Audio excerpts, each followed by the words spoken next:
দেশৰ সংকটকালীন অৱস্থাত প্ৰশংসনীয় পদক্ষেপ। নাজিৰাত বহুকেইটা স্বেচ্ছাসেৱী সংগঠনৰ উদ্যোগত ভাৰতীয় সেনাবাহিনীৰ জোৱানসকলৰ বাবে ৰক্তদান। দেশৰ সংকটকালীন অৱস্থাত ৰত্নগৰ্ভা তেজস্বিনী ফাউণ্ডেশ্যনৰ উদ্যোগত নাজিৰাৰ ভালেকেইটা স্বেচ্ছাসেৱী সংস্থাৰ সহযোগত নাজিৰাৰ নাট্য মন্দিৰত এক ৰক্তদান শিবিৰ আয়োজন কৰে।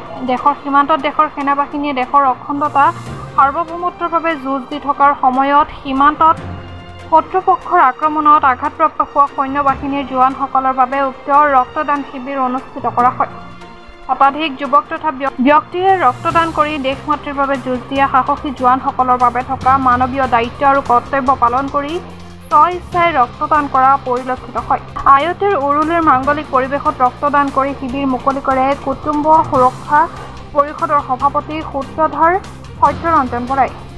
শিৱসাগৰৰ পৰা ফাৰহান লস্কৰৰ ৰিপৰ্ট। আজি শিৱসাগৰ জিলাৰ নাজিৰা নাট্য মন্দিৰত ৰত্নগৰ্ভা তেজস্বিনী ফাউণ্ডেশ্যনৰ উদ্যোগত যি আপোনাৰ শ্ৰদ্ধাঞ্জলি অনুষ্ঠান আৰু লগতে আপোনাৰ যি ধৰণে আধ্যাত্মিক ধৰ্মালোচনী সভা আছে তাৰ লগত সংগতি ৰাখি আমি কুটুম্ব সুৰক্ষা পৰিষদৰ তৰফৰ পৰা এটি ৰক্তদান শিবিৰ আমি আয়োজন কৰিছোঁ। আচলতে সিদ্ধান্তটো খুব তাৎক্ষণিকভাৱে আমি ল'ব লগা হ'ল।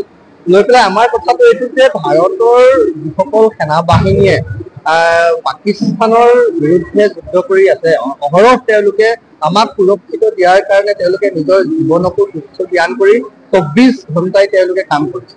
তাৰ মাজতে কেইবাজনো আমাৰ সুযোগ্য সন্তান আচলতে তেওঁলোক ঈশ্বৰৰ অংশ নহলে তেওঁলোকৰ ঈশ্বৰৰ কাম ৰক্ষা কৰা কামটো কৰিব নোৱাৰে।